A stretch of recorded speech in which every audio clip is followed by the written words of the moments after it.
A full suite of air, land and sea drones made by a Mount Maunganui company are being trialled by our Defence Force. The drones are from Aerospace and have already been used by Ukraine in the war against Russia. They've also been used in operation in the UK. So what does this mean for modern warfare? And the advent of drones more generally is having a massive impact on modern wars. You look no further than what's happening in the Middle East right now, or to the war in Ukraine. Sam Vye is Aerospace founder and joins us from Tauranga this morning. Sam, good to have you back on the show. Good morning. Hey, good morning, Ryan. Thank you for having me. Yeah, just watching the images, and last night there was a drone attack on the US embassy in Riyadh in Saudi Arabia. These drones are everywhere, it seems, in modern warfare. What do you think when you're looking at this? Yeah, look, we first saw it really accelerate with the Ukraine-Russian war. The amount of drones being utilized both in maritime surface, in air systems, massively grew really quickly in Ukraine. And now actually what we're seeing is the inclusion of this outside Ukraine. We're seeing this in the Iranian conflict now. So it's obviously our contract with New Zealand Defence has just come up. And it's an ideal time really to incorporate, or New Zealand to incorporate modern uncrewed vehicle or drone technology into their services, ultimately for deterrence, because this is happening around the world. Yeah, you mentioned uncrewed. We're not talking about just things that are flying in the sky. We've seen some pictures of, we're talking in underwater, but also on land. Yeah, exactly right. When we say drone technology, drones can be any uncrewed, any robotic vehicles, whether it's drives on land, whether it goes under the sea, whether it's on the surface of the sea, or conventionally in the sky. Tell me what the contract entails. I mean, how big is it for you guys? So this contract with New Zealand that we have is really more of an experimentation contract. It's providing a full suite of vehicles to New Zealand Defence Force, and it's really for their understanding around the capability and understanding around our systems as well. Bear in mind, our systems are already, a significant number of our systems already in operation in conflicted environments around the world that you mentioned. And ultimately, this is a good way for New Zealand Defence to get hold of sovereign technology that's already proven internationally and already proven in operations. Sam, what's the, not talking about your technology for a second, but the Iranian drones, the Shahed drones, I think they're called. Everyone seems to be very fearful of them. What is it about them that makes them so dangerous? Volume. Right, so they can actually get deployed en masse, and it's called, if you like, in military terminology, force multiplier.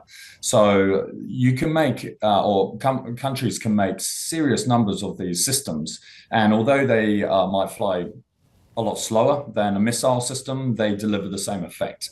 Unfortunately, Ukraine saw this where Russia was launching significant number of Shahed drones, and they ultimately was just trying to take out, as you're trying to defend yourself against a large number of systems, hundreds every single night, as opposed to, might be tens or a few units of missiles. So the conventional air defense systems are designed for missiles, and so they're quite high cost per unit. Whereas now with these cheap Shahed drones, they're getting deployed in the hundreds per night in Ukraine, and presumably similar in the now Iranian conflict. So actually, they're delivering a high. They're delivering ultimately a force multiplier with a lot of systems going through, which is very difficult for air defense. Yeah, because one figure I was reading is one of these drones is 25 grand. To intercept one with the Iron Dome is like $1 million. How do you fix that problem if you're wanting to, Trump wants to do this big shield.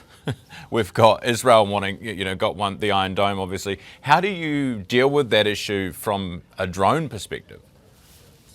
Yeah, it's drone on drone now, right? So there's some people might have heard the idea of interceptors come up. And so it's actually something that we're working on as well. But a number of groups around the world are working on low cost interceptors. So something that can cost, $2,500, $3,000 per system to ultimately take out a hostile drone that costs $25,000. So any system that you need to take out another system should realistically be cheaper. Otherwise, it's a war of attrition, and ultimately, whoever has more budget or has more systems can ultimately win that hostility.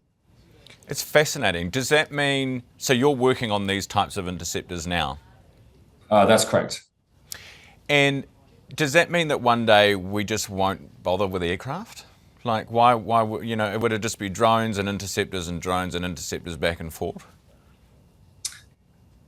I think there's always a place for crewed or manned piloted aircraft, but how we utilize them will be in a evolved fashion. So the use and the operations and the applications will evolve over time, taking people further away from harm and further away from risk. And look, I think Royal Navy has done this in the UK. What they call it a hybrid navy, where they have uncrewed or drones and crewed vehicles working together. I see that in New Zealand Defence Force is talking similar. And so really what we see is how crewed vehicles and uncrewed vehicles are working harmoniously to improve applications and de-risk people's life. Sam, Anthropic over in the US, I saw last night, and OpenAI, they have issues with how the Pentagon and the Defense Department in the US is using their technology in combat. Do you have, you're an aerospace business, a technology robotics company. Do you have any of the same concerns, or would you have any of the same concerns about the application of some of what you are building?